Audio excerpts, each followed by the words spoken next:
Perintah Kaisar Naga. Bab 4559, tidak bisa lari. Tidak masalah jika kamu berdiri, aku masih bisa melakukannya. Dev melambaikan telapak tangannya dengan lembut, dan ribuan lampu tiba-tiba menyala dari segala arah. Kecemerlangan ini langsung memecah kegelapan di sekitarnya. Di saat yang sama, ketiga orang itu juga terbungkus dalam cahaya dan tidak bisa bergerak. Ini, bagaimana ini mungkin? Apakah kamu belum menghabiskan seluruh kekuatan spiritualmu? Mata Zhang Lao penuh dengan keterkejutan. Dev jelas telah menghabiskan seluruh kekuatan spiritualnya sekarang dan tidak memiliki kekuatan untuk berdiri. Bagaimana dia bisa tiba-tiba mengeluarkan aura yang begitu menakutkan? Dev sedang memegang pedang pembunuh naga di tangannya saat ini, dengan sedikit cibiran di wajahnya, siapa bilang ketika kekuatan spiritualku habis, aku akan dibantai oleh orang lain. Oke, saya ingin melihat seberapa besar kekuatan spiritual yang masih harus Anda ledakan. Setelah Zhang Lao selesai berbicara, kabut abu-abu tiba-tiba mengepul di aula, dan kemudian wajah hantu besar muncul. Seringai ini melanda Dev dengan semburan raungan. Dev menatap wajah ganas yang mengaum dengan jijik di matanya. Hingga saat ini, pihak lain masih menganggap dirinya masih memiliki kekuatan spiritual yang tersisa di tubuhnya. Namun mereka tidak mengetahui sama sekali bahwa selain kekuatan spiritual, Dev juga memiliki kekuatan lain di tubuhnya. Kekuatan naga ilahi, segala jenis kekuatan asli. Kekuatan tiga klan, serta kekuatan abadi di dalam tubuh. Semua kekuatan ini ada pada satu orang, dan tidak ada yang bisa membayangkannya. Dev hanya dengan sengaja menghabiskan energi spiritualnya untuk membuat pihak lain muncul. Formasi ilusi ini memang cukup bagus, jadi Dev memikirkan cara ini untuk membuat pihak lain muncul. Raja Iblis Ciyun baru saja berbicara dengan Dev, tetapi Dev mengabaikannya, dan itu juga karena alasan ini. Ketika Dev melihat kekuatan spiritualnya habis, orang di belakangnya benar-benar muncul. Tapi yang tidak disangka Dev adalah pihak lain sepertinya tidak memiliki kekuatan apapun. Tidak ada gunanya. Selama kamu muncul, semua yang ada di sini tidak ada artinya bagiku. Setelah Dev selesai berbicara, dia menebas dengan pedang pembunuh naga di tangannya. Seekor naga emas muncul, meraung, nyala api berkobar, dan pedang bersinar seperti meteor. Ini. Ketika Zhang Lao dan yang lainnya melihat ini, mereka langsung terkejut. Mereka meremehkan Dev dan tidak pernah menyangka bahwa Dev masih memiliki kekuatan yang begitu menakutkan di tubuhnya. Beberapa orang ingin lari, tapi sudah terlambat. Seringai kelabu ditembus oleh cahaya pedang dan menghilang dalam sekejap. Dan ketiga orang itu juga berada di bawah cahaya pedang yang menakutkan, dan bayangan mereka langsung ditelan oleh api. Bersamaan dengan teriakan tersebut, ketiga orang itu juga menghilang ke dalam kobaran api. Pemandangan di sekitarnya terdistorsi, dan kemudian istana di depannya menghilang. Dev melihat dirinya berdiri di tanah, dikelilingi oleh pegunungan hijau dan perairan hijau, masih di Gunung Iblis, dan semua kegelapan telah hilang. Formasi ilusi rusak, dan Dev kembali ke dunia nyata. Di depan Dev, ketiga orang itu jatuh ke tanah, wajah mereka pucat, dan mereka jelas terluka parah. Dev baru saja menghancurkan bayangan mereka, menyebabkan tubuh mereka juga terluka. Ketiga orang itu memandang Dev dengan ketakutan di mata mereka. Mereka tidak tahu apa yang akan dilakukan Dev terhadap mereka. Kalian bertiga monster sebenarnya telah menyakiti begitu banyak orang di sini. Siapakah di antara kamu yang mengatur formasi hantu ini? Dev memandang ketiga orang itu dan bertanya dengan suara dingin. Ketiga orang itu saling memandang, tetapi mereka semua memilih diam. Meskipun mereka bertiga sangat ketakutan, tidak ada yang mengatakan apapun. Melihat tidak satupun dari ketiga orang itu yang berbicara, Dev sangat terkejut, lagi pula ketiga orang itu terlihat sangat ketakutan. Jika kamu tidak memberitahuku, aku punya banyak ide. Setelah Dev selesai berbicara, kekuatan naga ilahi melonjak di dalam tubuhnya, dan kemudian dia dengan lembut mengusapnya dengan telapak tangannya. Aura menakutkan itu membuat ketiga orang itu tercengang. Kamu bukan manusia. Zhang Lao memandang Dev dengan kaget dan bertanya. Siapa bilang aku bukan manusia lagi? Dev bertanya balik. Bab 4560, anak berusia 300 tahun. Tapi, aura di tubuhmu adalah aura orc yang menakutkan. Zhang Lao bertanya dengan bingung. Lalu apa yang kamu lihat? Setelah Dev selesai berbicara, api iblis ditembakkan, membakar sekitar 3 orang itu. Aura iblis, apakah kamu seorang kultivator iblis? Pria parubaya berjubah hijau berkata dengan kaget. Saat ini, ketiga orang itu sedang kebingungan. Mereka belum pernah merasakan nafas 3 kelompok etnis besar dalam satu orang. Ini luar biasa. Sekarang mereka bahkan tidak tahu apakah Dev itu manusia atau bukan. Bisakah kalian menjawab apa yang baru saja aku katakan? Dev bertanya dengan dingin. Ini, formasi ilusi ini adalah. Pria parubaya berjubah hijau membuka mulutnya dan ingin berkata. Tapi saat dia membuka mulutnya, Zhang Lao memelototinya dan berkata, diam, apakah kamu ingin dimusnahkan? Kalimat ini seketika membuat pria parubaya berjubah hijau itu menutup mulutnya. Ketika Dev melihat ini, dia menyerang Nazang Lao dengan semburan api. Apinya menyala sampai lelaki tua itu melolong. Rasa sakit seperti itu membuatku panik saat mendengar suaranya.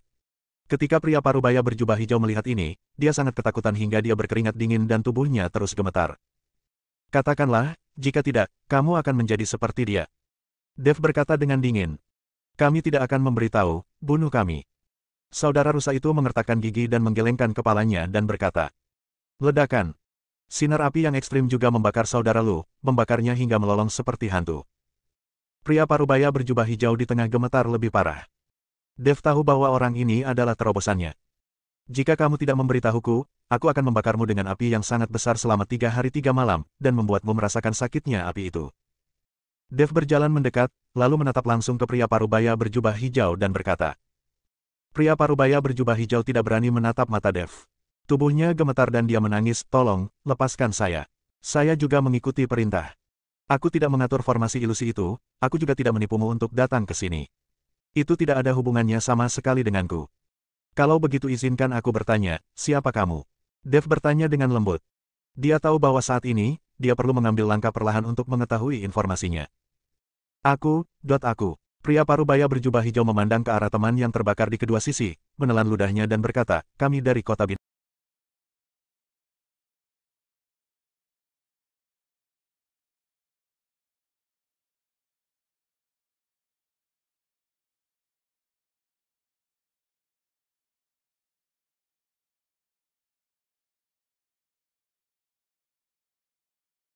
Pria parubaya berjubah hijau memandang ke arah teman yang terbakar di kedua sisi, menelan ludahnya dan berkata, kami dari kota binatang.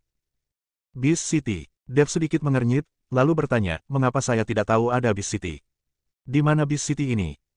Ini, aku tidak bisa mengatakannya. Pria parubaya berjubah hijau dengan cepat menggelengkan kepalanya, kami keluar secara diam-diam. Jika penguasa kota mengetahuinya, kami semua akan dimusnahkan. Tolong biarkan aku pergi. Aku punya ibu berusia 8.000 tahun dan seorang anak berusia 300 tahun. Tolong. Pria parubaya berjubah hijau terus bersujud kepada Dev. Dan Dev hampir tertawa terbahak-bahak saat mendengarkan pria parubaya berjubah hijau. Lupakan menjadi ibu berusia 8.000 tahun. Lagi pula, wajar jika para biksu di dunia ini hidup sampai usia 8.000 tahun. Tapi siapakah anak berumur 300 tahun itu? Oke. Saya tidak akan bertanya di mana kota binatang itu, tetapi Anda harus selalu memberitahu saya apa yang terjadi di kota binatang ini, kan? Saya sangat penasaran, karena saya telah melakukan perjalanan ke Gunung Tianmo puluhan kali, dan tidak ada apa-apa. Betapa besarnya kota di daerah ini? Dev tidak berani bertanya terlalu dekat, jadi dia berkata. Setelah perang antara dewa dan iblis, kota binatang kita disembunyikan. Semua warga kota binatang tidak diperbolehkan pergi begitu saja. Formasi ilusi ini juga dibentuk oleh penguasa kota kita untuk mencegah siapapun memasuki kota Abyss secara tidak sengaja. Kami bertiga diam-diam menggunakan formasi hantu untuk memburu manusia guna menyempurnakan 10.000 pil jantung. Pria parubaya berjubah hijau melihat bahwa Dev juga sangat banyak bicara, jadi dia sedikit melonggarkan kewaspadaannya. Mungkinkah semua binatang di kota binatang ini adalah binatang, dan apakah tidak ada ras lain? Dev terus bertanya. Pria parubaya berjubah hijau menggelengkan kepalanya, tidak. Bab 4561, biar ku tebak. Dev melambaikan tangannya, dan api di Nazang Lao dan saudara Lu padam, dan mereka berdua terengah-engah. Ketiga orang ini semuanya berada di alam Mahayana. Pria parubaya berjubah hijau dan saudara Lu sama-sama berada di alam Mahayana tingkat pertama. Dan alam Zhang Lao lebih tinggi, dia terlihat seperti alam Mahayana tingkat ketiga. Apa wilayah kalian bertiga? Seberapa kuat kalian di kota binatang? Dev bertanya. Orang tua Zhang dan saudara Lu tidak berkata apa-apa, tetapi pria parubaya berjubah hijau berkata, itu dianggap rata-rata. Ada banyak orang di kota binatang yang lebih tinggi dari kita. Ketika Dev mendengar ini, dia menarik napas dalam-dalam. Sekarang dia akhirnya tahu mengapa binatang di surga dan dunia manusia lemah dan mereka semua bersembunyi. 3 penguasa dan 4 raja seperti Yihe dan lainnya terdengar luar biasa, namun nyatanya mereka hanyalah kekuatan untuk mengatasi alam bencana. Dengan kekuatan seperti itu, dia juga bisa menjadi raja dari klan binatang. Para orc dengan perasaan yang sangat kuat semuanya bersembunyi. Lalu di mana kota binatangmu? Dev bertanya saat setrika masih panas. Ketika pria parubaya berjubah hijau mendengar ini, dia segera menggelengkan kepalanya dan berkata, saya benar-benar tidak bisa mengatakan ini, bahkan jika Anda membunuh saya tidak bisa mengatakannya. Kamu bunuh kami. Nazang Lao akhirnya bernapas dan berkata pada Dev. Dev tidak memperhatikan lelaki tua itu. Sebaliknya, dia mengeluarkan peta, meletakkannya di depan lelaki parubaya berjubah hijau dan berkata, apakah kamu melihat tempat yang ditandai dengan lingkaran merah? Seharusnya ini jadilah kota binatang buasmu, kan? Pria parubaya berjubah hijau tertegun, dan kemudian menatap Dev dengan kaget, bagaimana kamu memiliki petanya? Melihat reaksi pria parubaya berjubah hijau, Dev tahu bahwa tebakannya benar. Pria parubaya berjubah hijau juga bereaksi dan berkata dengan cepat, tidak, tempat yang dilingkari merah bukanlah kota binatang kami. Anda tidak perlu menebaknya. Namun, reaksi pria parubaya berjubah hijau saat ini adalah tidak lebih dari 300 tael perak di tempat ini. Nak, izinkan aku memberitahumu, meskipun kamu tahu di mana Beast City kita berada, itu tidak ada gunanya. Kamu tidak dapat menemukan Beast City sama sekali. Zhang Lao berkata pada Dev. Benarkah? Dev tersenyum tipis, kalau begitu biar ku tebak, kenapa aku tahu tempat itu tapi tidak bisa menemukannya? Apakah kota binatangmu berada di dimensi lain, jadi kamu tidak dapat menemukannya meskipun kamu tahu di mana letaknya? Setelah Dev selesai berbicara, dia melihat reaksi pria parubaya berjubah hijau. Akibatnya, pria parubaya berjubah hijau tidak bereaksi, dan Dev tahu bahwa tebakannya salah. Kota binatang buas ini seharusnya tidak berada dalam dimensi spasial lain. Karena tidak ada di dimensi spasial lain, tetapi tidak dapat ditemukan, hanya ada satu kemungkinan yang tersisa, yaitu kebutaan. Gunakan susunan ilusi untuk membingungkan orang-orang yang mencari kota binatang, sehingga meskipun mereka menemukan tempatnya, mereka tidak dapat menemukan lokasi kota binatang. Karena tidak berada di dimensi lain, kota binatangmu seharusnya diblokir oleh formasi hantu, menyebabkan orang tersesat dalam formasi hantu, sehingga mereka tidak dapat menemukan lokasi kota binatang. Itu seperti hantu yang memukul tembok. Tuan kotamu ahli dalam menggunakan formasi sihir, jadi tidak sulit untuk melakukan ini. Dev melanjutkan. Tapi begitu Dev mengucapkan kata-kata ini, ekspresi pria parubaya berjubah hijau jelas berubah. Dev tahu bahwa tebakannya benar. Nak, kamu tidak perlu menebaknya. Bahkan jika tebakanmu benar, kamu tidak bisa keluar dari susunan ilusi. Jika bukan karena kita bertiga hari ini, kamu tidak akan pernah keluar dari formasi ilusi. Zhang Lao berkata sangat marah.